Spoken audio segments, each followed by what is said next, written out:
What's up, guys? New day and another video. Welcome to Absolute Flash Part 2.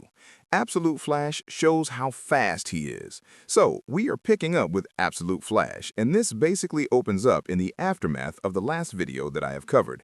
It's been a little while. The long and short of it is that Wally West got his powers while Barry Allen was experimenting basically with super speed. We don't really know if it ties into the Speed Force in the traditional sense, but what matters is that seemingly Wally got powers and Barry died. We didn't initially know how it all unfolded, but this is how we find out. So, what goes on here is that Wally is being hunted down basically by the rogues, right? Glider, which is actually Golden Glider, but just a reworking of the character. You've got Captain Cold, you've got Digger Harkness, you've got the kind of characters that you're traditionally familiar with when it comes to Flash villainy. But Wally is completely and totally uncertain of what's going on, because not only is he dealing with just teenage angst, young people trying to figure out their place in the world and, trying to find some measure of independence, longing for the safety of home, but now he also has to contend with all these newfound powers. And so what ends up going on is that when the rogues make their move, initially Glider tries to subdue him, and Wally immediately races faster, so fast that she can't even keep up with what's going on. She can't see what's happening. And so right off the bat, I would say this version of Wally is probably not as fast as his main DC Universe counterpart, but he is exceedingly fast forward, faster than the human eye could possibly catch, and most likely faster than that, because keep in mind, he's still learning about his powers, and he's still figuring out what he's capable of. Now, of course, Captain Cold, realizing that Wally's abilities are based on speed, just freezes the ground under him. It leads to Wally slipping, and then it leads to Wally's foot getting frozen. And so ultimately, the rogues seem to get the upper hand, until Wally lets off this massive burst of energy. Now, it's not like the infinite mass punch. Fingers crossed we actually get that. That would be incredible. But at that moment, it jumps back to when he initially got his powers and the experiment by Barry Allen. Now, there is a very important thing to note here. The Absolute Flash comics are really the first time that we're actually seeing DC mention other parts of the Absolute Universe. Specifically, in issue number 4, there's a reference to the Lazarus Corps. Now, of course, a lot of you guys already know Lazarus from Absolute Superman, and so this basically means Wally is in the same universe. So it's very likely here, in this situation, that what Barry has been doing is working on a project for the US government that would allow them to create someone comparable to Superman, or at the very least, just create superpowered beings. And so what ends up happening is that when Wally had just kind of walked in on this experiment with no idea what he was doing and was just caught up in all these energies, of course they bombard him. Barry Allen, being protected from those energies, ends up reaching out for Wally. And when that happens, the father of Wally comes walking in the midst of all of this, and he asks the question, "Allen, what did you do?" And the response of Barry, like, "I swear I didn't know that he was here." But again, Rudy just kind of freaks out, because the idea is that his son is basically injured, gone, or in some capacity disappeared from all of existence. And so Rudy is just totally freaking out. Not only that, one of the other things to keep in mind is that at the beginning of this, that Barry Allen had a very laissez-faire attitude when it came to the various rules and regulation that had been put in place, particularly with regards to Rudy, the colonel, kind of overseeing all of this stuff. That because Wally was just so young, he was a teenager, he was naturally defiant, that kind of a thing. That the reality is that he knew his son would just wander off and probably defy the rules. Barry was supposed to be a way to keep that in check, in the sense that because of the dangerous nature of the experiment that Barry was working with, Wally wasn't supposed to know about it. Barry kind of tipped him off to it, and then Wally ended up wandering back in when he and Barry had become friends, and that's how all this happened. But Barry kind of points up in the air to where Wally is at, and Wally is basically a being of seemingly pure energy. Now again, we don't know exactly how all this ties together, that the Speed Force within the DC Universe is a multiversal force, right? Like it literally stretches and permeates across the whole multiverse. multiverse. We learn that from Grant Morrison's multiverse map, but we don't necessarily know if the absolute universe fits into all of that, and if it does, how it fits into all of that. So again, we're kind of learning these things as we go on. And so what ends up happening is that Wally kind of talks about what's happening, right? He sort of lashes out, he's confused, he's scared, he doesn't know what's going on, that he and Barry are basically anchored to each other, that when Barry touches him, that literally the two of them seemingly connect, and that when that happens, Wally kind of jumps back to the modern moment, right? What's happening in the here and now, that's something that we'll pick back up to here in a minute, because we actually end up getting this kind of idea that he's actually bouncing back and forth between points in time. But again, for the most part, the rogues seemingly get the upper hand on Wally, and then, in turn, Wally phases out of captivity and immediately races off. So again, Wally doesn't fully understand his powers. The rogues don't understand his powers. And even in that moment, when Glider finally catches up to him, he realizes she's there and just races off even faster. So his speed is just increasing constantly. He's learning how to use his speed as he uses his speed.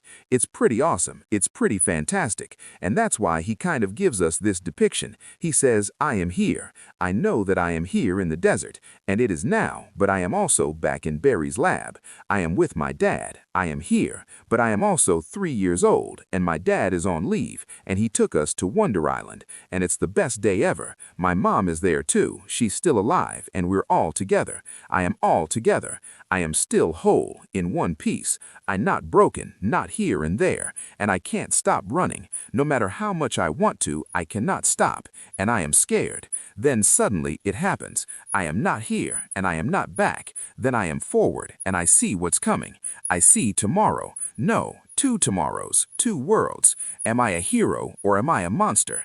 Now, at the outset, when he's kind of having these flashbacks, it's very easy to pull out this idea that he's just kind of remembering, right? He's like, I remember when I was younger and I remember this. But no. This tells us he's traveling the time stream. He's literally running the time stream. Now, we don't know if he's actually running through the time stream per se, or if this is his mind experiencing all these moments in time simultaneously, a kind of Dr. Manhattan type thing. But once he gets this glimpse of 2 possible futures of this world, one where he saves it, one where he destroys it, he snaps back to reality and he asks, what is happening? What am I becoming? And so Captain Cold, realizing they're kind of in over their head, ends up unleashing what he calls the freak show, which turns out to be Grodd, who's this little adorable ape. He's not the great big huge Grodd that you're used to with like just these incredible, telepathic powers, but he is still cool within this story, because what we do is we jump back again to that moment when Wally was with Barry, and they were connected, and he says, moments of connection. I have just connected with Barry. I have just killed Barry. I am scared. There is only one thing I can think to do. I run. I run out of the lab, out of Fort Fox, and I don't want to look back. I can feel something there chasing me. Not something, but someone. Barry dies in slow, agonizing motion, dragged behind me. Flesh peels off his bones, and no matter how fast I run, he stays with me, tethered, connected, until finally Wally gets to the cave where we initially picked up, where he was in the desert, and you just have Barry standing there with his hand out, literally his body just completely falling apart, and he just says, help me, and then ultimately collapses, and then Barry dies. And so in that moment, Wally, just running as fast as he possibly can, ends up coming across a farm, and that is when Grodd finally catches up to him. Now, the idea here is that Grodd is a kind of hound of sorts, right? Grodd goes after the people that he's tasked with going after, uses his telepathy, and then basically takes them out. One of the other cool things here is we get a reference to Thawne. Now, it is not Eobard Thawne, it's actually Eleanor Thawne. So again, kind of a reworked version, presumably, of Eobard. But at this point, we're only 3 or 4 issues in, far too early to tell. but Grodd ends up catching up to Wally, and when he does, Wally kind of curious, right? And so when the two of them encounter each other, because Wally recognizes him from the lab, their fingers touch, and when they do, there's a telepathic connection, and they both realize they have a lot in common, right? The reality here is they both feel lost. They both feel like they don't necessarily have a sense of purpose. The life they knew before has been destroyed, but more so than any of that, they both struggle with regret. And so with this kind of common ground, these moments of connection with Grodd, seeing and experiencing the losses of Wally West, his mother dying, right? Losing those very personal connections that he had, the pain that came with it. Then again, you kind of have Grodd experiencing his own form of loss, being pulled away from his mother, being experimented on. Wally sees Grodd's experience, Grodd sees Wally's experience, and that common connection unifies them. And that's where Grodd says Wally, and Wally says Grodd. And so the two of them start talking, right? Wally, Grodd, same. And Wally just says, I'm scared, Grodd, and I don't know what to do. But Grodd says, Wally, no scared. What? Wally and Grodd are the same. But that's when the rogues finally catch up to them. And in that moment, Grodd actually turns against the rogues, the very people that turned him into what he was, and initially teams up with Barry. And he says, I have to run. I have to go. I've messed everything up. Now that's kind of the young, angsty part of Wally coming into play, right? For a lot of younger people out there, any one particular experience they have is kind of the newness of it all, right? Especially if it's a brand new experience. It's the whole world. There is nothing outside of that experience. So it's very easy to take these small little moments and chalk them up to being these huge, grandiose deals, right? Your first heartbreak is the biggest heartbreak ever in the history of the world, and you're never going to get past it. For a Wally, it's much the same way, that Wally's having these small little moments, and in turn, they're huge deals to him, because all these small things are happening, but they're things that he can't fully understand. He doesn't know what he's experiencing, but that's where Grodd comes in. Grodd touches him and says, Wally, no scared. Wally and Grodd and Wally. And so Grodd turns against the rogues, and at that point just kind of emits this telepathic attack on everybody. And that's where Captain Cold's like, the monkey's gone rogue, which I feel has some mean potential in some capacity. I don't know exactly how you would make that work, but it's gotta exist somehow. And so the rogues basically go on the attack again. But again, Wally, kind of bringing Grodd along for the ride, also ends up going against the rogues. And he says, I can't run, not anymore, so I stop. For once, I face it all head on. This guy does not stand a chance. And that's when Wally is building up his confidence, right? Wally's realizing what he's capable of, that with him and Grodd together, they can achieve incredible things. And so what Wally ends up doing is going back to the cave. And he says, any life I knew is gone, and I know now that I cannot go back. This is my life now, and I can't outrun it. I just need to be here now. And in realizing that, a calm comes over me, and I feel something that I have not felt in a long time. I start to feel free. Because at that moment, he puts on the Flash's suit, Barry Allen's suit, and just races off. And so following that, you kind of pick up in the aftermath of all of this, right?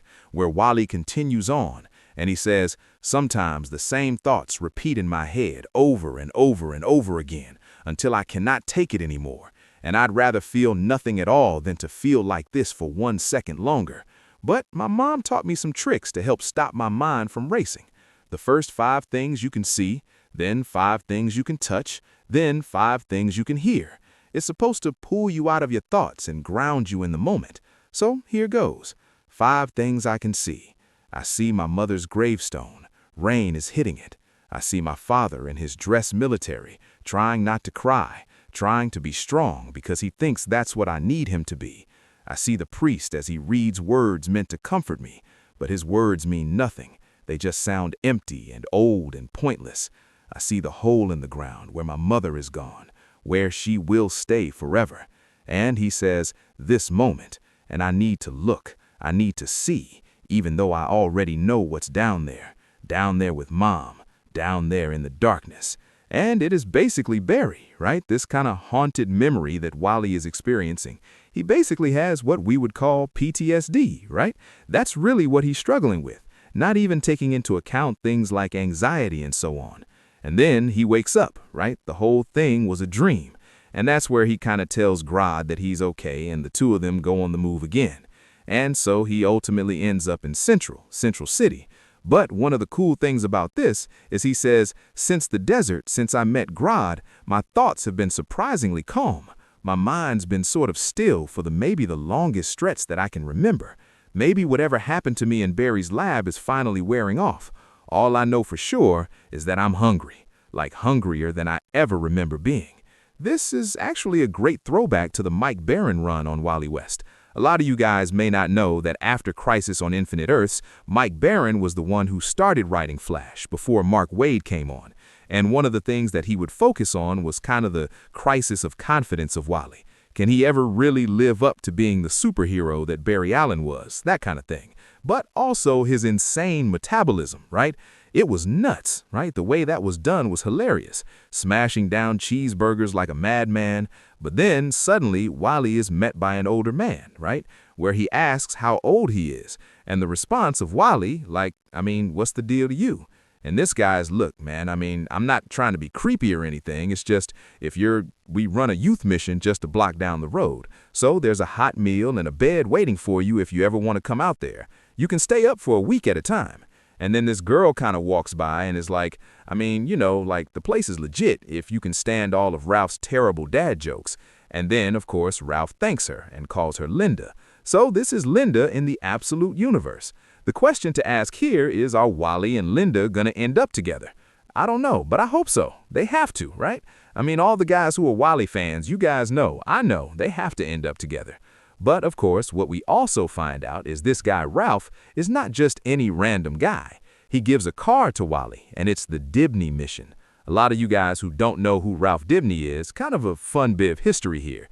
Ralph Dibny was created by John Broome and Carmine Infantino back in 1960 when they didn't realize DC already had the rights to Plastic Man when DC acquired Quality Comics. And so Ralph Dibny is elongated man.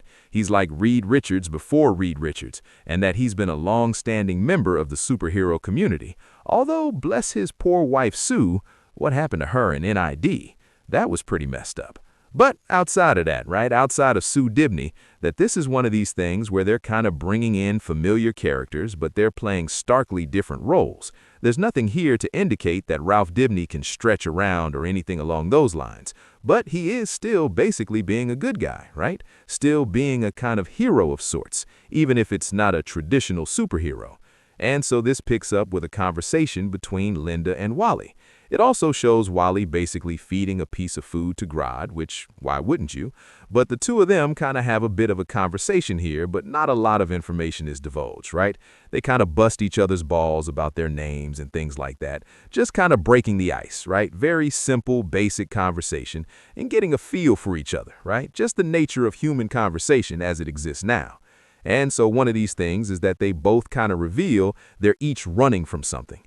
Now, Wally doesn't necessarily go into detail about the powers that he has and what he's capable of, and the whole thing with Barry. It's simply just the two of them saying they're trying to escape their own past in some way. Now, we don't really know the story of Linda, but the fact is, she says we're all running from something. But for what it's worth, this place is okay, right? Ralph and Sue are actually pretty cool. They're good people who are doing good things. But again, that's why he asked the question, what are you running from? And she doesn't say anything at all. And so ultimately it's just kind of like, okay, well, I guess if we don't really have anything to talk about. Next, Linda gives the rest of her food because she realized how fast he scarfed his down, and then the two of them kind of part ways. But following that, Wally ends up meeting with Ralph, and Ralph basically tells him, look, here's the thing. There's only 3 rules that you have to go by here. No drugs, no fights, and we ask that everybody take a shift helping with the cleaning and the cooking. And that's really it, right? You can talk to my better half, Sue, to, figure out the schedule and everything. But it's just kind of like, call me Ralph, right? Welcome to this place. And hopefully you feel good here, right? Like, hopefully you enjoy your time here. But remember, you only have about a week. But then Wally realizes Grodd's taken off. So at that point, Wally starts following him, and then you switch over to Rudy. Now, what's so wild about this is that he didn't actually know what was being done here. He didn't actually know what work was being performed here. And he says that, right, like Thawne shows up and she's like, what are you doing here? And he's like, that's not the question, Dr. Thawne. The question is, what was Barry Allen doing here? What was the focus of his work? And again, that's where she says, we have a contract with Lazarus Corp. Dr. Allen was the point man on our augmented weapons program. You know that. And he says, I know what the mission brief said, Eleanor, but what I want to know is what he was really doing. All this tech that you two have developed here, the weapons the rogues use, where's it all coming from? And the response of Eleanor, I do believe your mission is to provide security for our work, not to question it, right? So keep your mouth shut. But what's also kind of wonky about this is in this conversation, she doesn't really see Wally as a 15-year-old kid. She sees Wally as an asset, as a kind of weapon to be used. Now, of course, as you would expect from Wally's dad, he sees his son as his son, right? He's not just some weapon to be sent out there and used by the government for their own ends.